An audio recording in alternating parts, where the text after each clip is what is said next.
এক সপ্তাহ পার, কিন্তু পশ্চিম এশিয়ায় যুদ্ধ থামার কোনো লক্ষণই নেই। তেহরানে এদিনও একের পর এক বিস্ফোরণের ছবি সামনে এসেছে। তেহরানের মেহরাবাদ আন্তর্জাতিক বিমানবন্দরেও প্রবল বোমাবর্ষণের খবর মিলেছে। পাল্টা আমেরিকার আব্রাহাম লিঙ্কন যুদ্ধজাহাজে ক্ষেপণাস্ত্র হামলা চালিয়েছে ইরান। ক্লাস্টার মিসাইল দিয়ে ইসরায়েলের উপর পাল্টা আঘাত হেনেছে তেহরান, যার জেরে তেল আভিভে ব্যাপক ক্ষয়ক্ষতির খবর মিলেছে। ইরানের বিরুদ্ধে আমেরিকা এবং ইসরায়েলের শুরু করা যুদ্ধ পশ্চিম এশিয়ার একাধিক দেশে ছড়িয়ে গেছে। এই পরিস্থিতিতে ইরানের প্রতি রোষ তৈরি হয়েছে ইরানের প্রতিবেশী দেশগুলির মধ্যে। এরই মধ্যে এদিন ক্ষমা চেয়ে নিয়ে শর্ত সাপেক্ষে হামলা বন্ধের ইঙ্গিত দিয়েছেন ইরানের প্রেসিডেন্ট মাসুদ পেজেশকিয়ান। তিনি বলেন, প্রতিবেশী দেশগুলোর সঙ্গে ইরানের কোনো শত্রুতা ও বিদ্বেষ নেই। যা হয়েছে সেই অনাকাঙ্ক্ষিত ঘটনার জন্য আমরা ক্ষমা প্রার্থী। অন্য কোনো দেশ দখল বা আক্রমণ করার কোনো ইচ্ছা ইরান নেই। আমরা প্রতিবেশী দেশগুলোর ওপর হামলা চালানো বন্ধ করব যদি না তাদের ভূখণ্ড থেকে আমাদের উপর কোনো আক্রমণ চালানো হয়। অস্থায়ী নেতৃত্ব পরিষদে এই সিদ্ধান্ত হয়েছে। আমেরিকা ইসরায়েলের ওপর আরও কড়া, প্রতিবেশীদের প্রতি শর্ত সাপেক্ষে নরম, এই কৌশলই নিতে চাইছে ইরান। যদিও এদিনও দুবাই বিমানবন্দরে ইরানের ড্রোন বিস্ফোরণ হয়েছে। অন্যদিকে ইরানের প্রেসিডেন্টের এই বক্তব্যকেই নিজেদের জয় হিসেবে দেখছেন আমেরিকার প্রেসিডেন্ট ডোনাল্ড ট্রাম্প।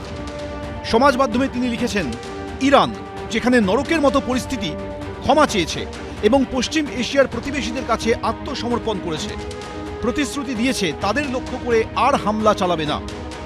ইসরায়েল ও আমেরিকার লাগাতার আক্রমণের কারণে এই প্রতিশ্রুতি ইরানের। পশ্চিম এশিয়া দখল করে শাসন করার চেষ্টা করছিল ইরান। হাজারের বেশি বছরের মধ্যে প্রথমবার ইরান পশ্চিম এশিয়ার দেশগুলোর কাছে হেরে গেছে। তারা বলেছে, ধন্যবাদ প্রেসিডেন্ট ডোনাল্ড ট্রাম্প, আমি পাল্টা অভিবাদন জানিয়েছি। ইরান এখন আর পশ্চিম এশিয়ার শক্তিমান জবরদখলকারী নয়, তারা পশ্চিম এশিয়ায় পরাজিত। একটা বড় আঘাত এসছে দুবাই এয়ারপোর্টে, এবং সেটা বেশ বড় সড়ো, কারণ দুবাই এয়ারপোর্টের কি বলে বিমান ওঠা নামা আপাতত বন্ধ আছে। তার পাশাপাশি আর একটি খবর থেকে দেখাচ্ছে যে ইরান বলেছে আর যে সামরিক ঘাঁটিগুলো রয়েছে মার্কিন যুক্তরাষ্ট্রের পশ্চিম এশিয়াতে, সেগুলোর প্রতি আর সেভাবে আঘাত করবে না।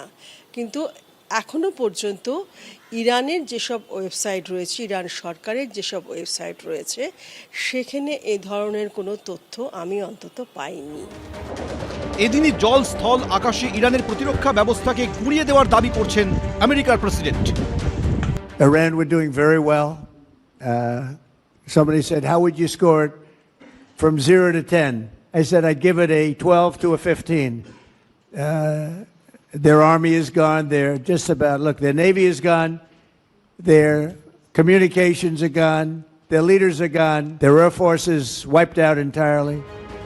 ডোনাল্ড ট্রাম্প যখন এই দাবি করছেন, তখন পশ্চিম এশিয়ার একাধিক দেশে আমেরিকার এয়ার ডিফেন্স সিস্টেমে আঘাত আনার দাবি করেছে ইরান।